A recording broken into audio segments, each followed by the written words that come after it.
Hi guys, it's Aiden here from Video Mechanic, and I'm just here to talk to you guys about the Avermedia Live Gaming Portable. The reason why we purchased this capture card over the Elgato and a few of the others that were around there was because this is the only one that allows you to do PC-free recording. We kind of just wanted the simplest process to record off a console. Off a gaming console. So if you wanted to record off the Wii U or the PlayStation 3 or PlayStation 4 or Xbox, we would basically be able to just bring this card, put a SD card, which is a memory card, basically into the side and hit the button on the top over there, and the recording would start, and you pretty much record your gameplay with your sound, background sound and sound effects, pretty much in the highest video quality possible. For the consoles that are currently present today. The cool thing about this card is that you wouldn't have to lug a PC with you or put your console right next to your PC to do like a PC recording and stuff like that. So you don't have to have a PC, you just have to have this and just a decent memory card. So if I had to show you a few things about this card, basically at the back there you have these inputs. You have HDMI in and out, right? So obviously the in is what it's going to record, okay? So the minute you hit that button, whatever's coming in from that HDMI in over there is going to start recording, and it's going to record onto your SD card, and you're going to end up with a video TS file. Video TS is an awesome file. It's what's a video transfer stream. It's kind of like almost like a raw format, but with like really good compression, and it keeps your video quality like 100% and your sound quality like 100%. So it's a great file. But the only issue with that file is basically when you come to video editing, not all video editing programs take it. Although it is a very popular file for watching videos. I think Video LAN clients and a few of those other video players, you'll notice that video TS files are like one of the most popular video files out there. But video editing, unfortunately, you might have to change it to MP4. I'm not sure exactly what format they'll require. So basically what you do is you just obviously make sure this card's unlocked. Just plug it into the side over there, make sure it clicks in. It's spring loaded. Okay, so just make sure it clicks in. Alright, you just connect input from the HDMI in over there, and once you've got that input in, you just switch this little switch on the front from the PC mode, which is the blue static light in the ring, to the PC free mode, which is the SD card mode. Okay, so you switch it over to there. I think the SD card I'm using is a class, class 10. It says 45 megabytes per second, 300 times, 16 gig. That seems to be working like 100%. So that's kind of the card. I've got a whole bunch of them now, and I believe when you do get this Avermedia, what you have to do is you have to do a firmware update, or so we just the software that you download for this device. The one software is I think we've got one for Mac and we've got one for PC. I'm not sure if they make one for Linux or Unix or whatever you're gonna run. But I know that we used the Mac version. We did like a firmware update to this, and I believe that firmware update increased the video capture settings for the SD card. It kind of put it into a higher resolution, allowed us to record it like full resolution or something like that. I know that it is apparently governed by its size of file that it can record in one go. I'm not sure exactly what that is. I'll take a guess and say it's 6 gigs, but you're gonna have to find that out in somebody else's video. If I do find that out, I'll let you know. So then what we do is, once it's recording, it would start to flash once it gets to the end of its limit, and then it will let you know. So you're obviously going to have a limit by the size of your card, or you're either going to get a limit by what the firmware is limiting the recording to, which I'm thinking is around 6 gigs. I don't know why, but it's a lot. It's what I read from before. So anyway. So as long as you've got the HDMI plugged in and you've got your SD card plugged in, and then you have a mini USB on the side there, Mini USB, it says a computer symbol on it, but because you're using it without a computer, it's just going to be for power only. So you just plug it into anything, plug it into a spare USB socket on your console, or plug it into go get yourself a wall socket if you want with mini USB, and that will power the device. Okay, so once you've got that all set up and ready to go, this ring over here will go static red. Because it's in PC free mode. If it was in PC mode, it would go static blue. If you see flashing, then you know you've got a problem. Flashing could mean that the SD card's not formatted properly, or the SD card's not loaded, or something's wrong with the signal that's coming in. Like if you're using PlayStation 4, you might have forgotten to take it off HDCP, which in the system settings on the PlayStation 4 you have to disable that. Okay, so I think that's quite a common problem. Most people have figured that one out already. The other thing is just with this card as well, just talking about this HDMI, right next to it, it's got another kind of video input port. That one is for backward compatibility with older consoles. So I think you can use Super Nintendos and SNES, or what's the other ones, Sega, whatever they are. They would be using component, maybe composite. When you buy the Avermedia, it comes with all of those kind of cables. I'm not really interested in showing you all of that detail. I might make another video that does show that, but right now I just want to tell you, just using normal HDMI, which kind of the current consoles are using. I believe Xbox and PlayStation, Wii U are all using those inputs. Obviously, you don't have to only be recording from a console with this card. It's basically anything that has an HDMI cable, as long as you have the HDMI cable going in. When you hit the record button, you're going to record the game video and the sound and all of its sound effects, okay, because that's all coming in on one cable. But the only issue is with this card, and this is the reason why I'm kind of making this video today, is that it has these inputs on the side here, and if you want to get a microphone voiceover onto your recording, it doesn't seem to be the solution to that with Avermedia. It seems to be that when you hit that record button, you're purely going to get a video TS file, and you're not going to be able to get your voice on there. And if you do get your voice on there, then you're going to lose out on the game's sound, because it's going to drop that signal completely. I believe that there's an issue that the fact that the game sound is coming through as a digitized signal on the HDMI, and whereas on the analog 3.5mm audio jack, it's coming through analog, and the card doesn't kind of combine those. And I haven't really seen any device that does kind of combine those signals. So our solution today was actually to I had to purchase a couple extra devices, and the solution to the problem of just using this as in PC free mode as a device that captures your video with your sound, and the ability to at the same time live put your voice over that video. We found a solution to solve that. I'll just tell you what the problem is though. When you do put the 3.5mm jack into the in, this card decides, I'm going to just drop any sound that's coming through the HDMI. I'm going to completely drop it. So I'm just only going to record video from the HDMI in, and I'm going to start using sound that comes from the analog, and then I'm going to merge those two into one video TS file. Okay, so that's what this card wants to do. So we didn't want it to do that. We want to have game sound, the background sound effects, and we want to have our voice in there. So a simple solution for us was this.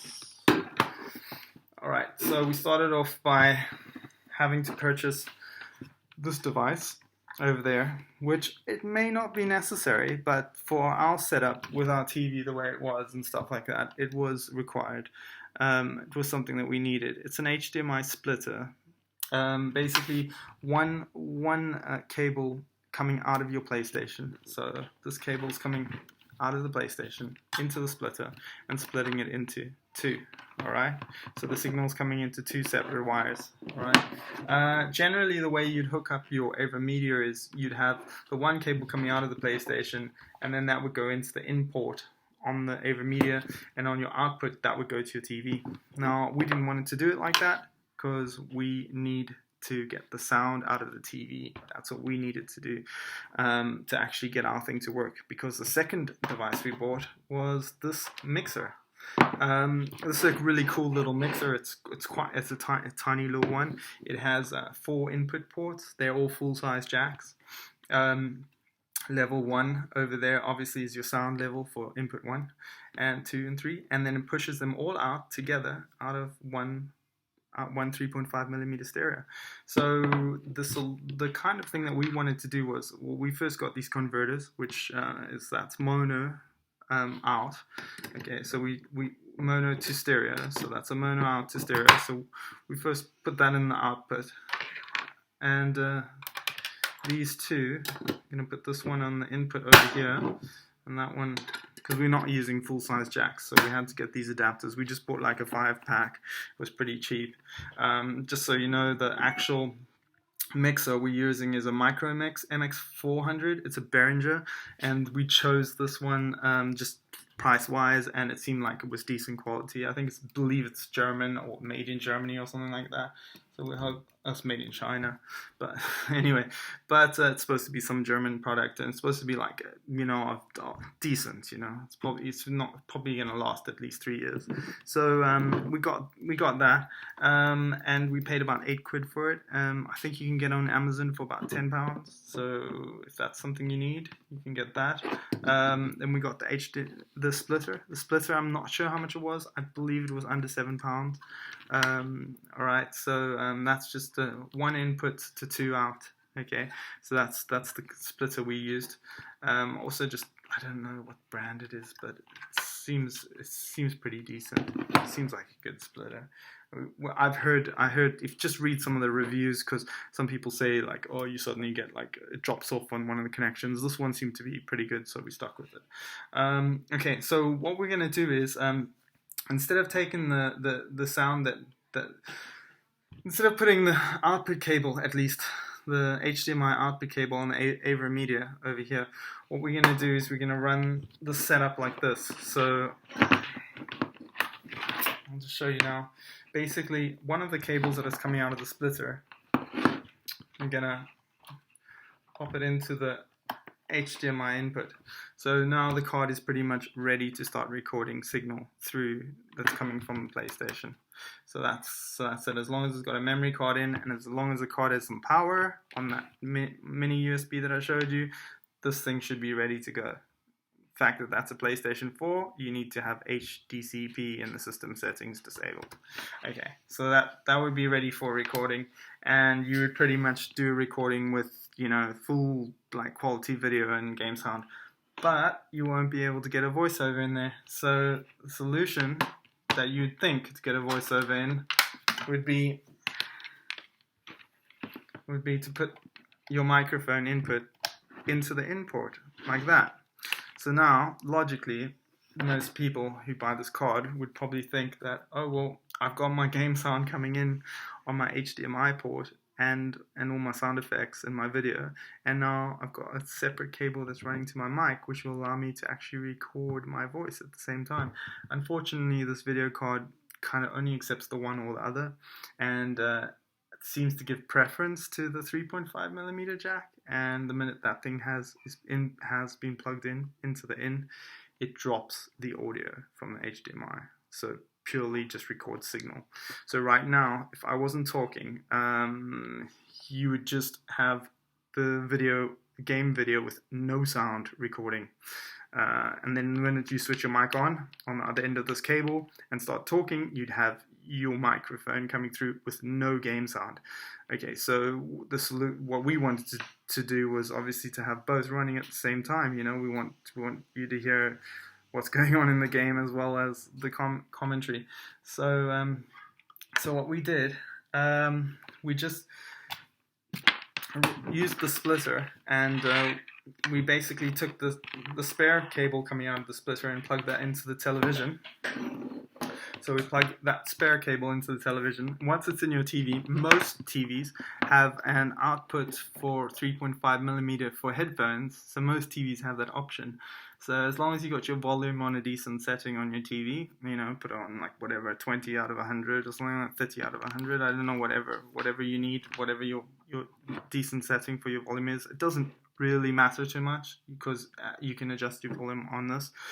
As long as you got a decent volume setting on your television, your output on that 3.5mm jack from your TV. So basically, let's take that same jack. So that jack you put into your TV. So put the one end in. So say on the green side, I'm going to put into the TV. Can't show you that now because I don't have the TV here.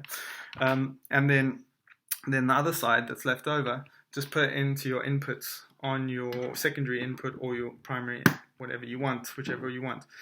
So that would basically be your TV sound coming through. Okay, I'm actually going to just put it on into the primary input.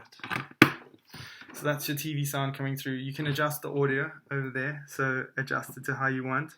Alright, you won't be able to hear it right now because you need to chuck in some headphones into that port to actually hear what's happening inside of this device. So basically you'd have your sound coming through now, and then on your input over here, input 2, what you want to do is you want to get another 3.5mm male to male cable, which I have here. Note that this cable is stereo, and the reason why you can tell it's stereo, it's got 2 black lines on it. If it was mono, you'd only have 1 black line over there.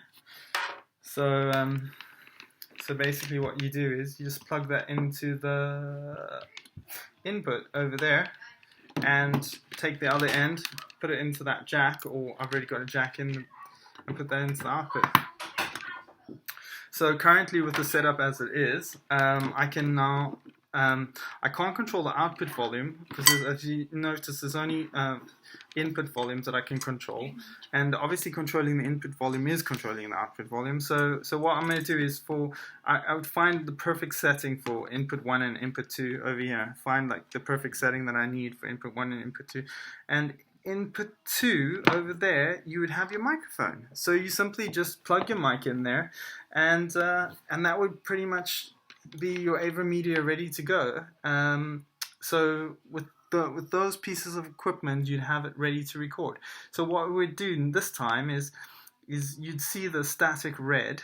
Okay, you'd see this ring being static red, and what you'd be able to do this time is you've got your audio now coming in on the input port, you've got your video coming in on the HDMI, and this time, because you have this, you know, set up to the right volume, hopefully you can check your volume by just chucking in a headset. Otherwise, get a splitter for yourself over here and split it so that you have one going into the Avermedia and one going to your headset, and then just hit the record button and you're pretty much ready to go. That's you recording with your microphone, which is going to be plugged into that port over there.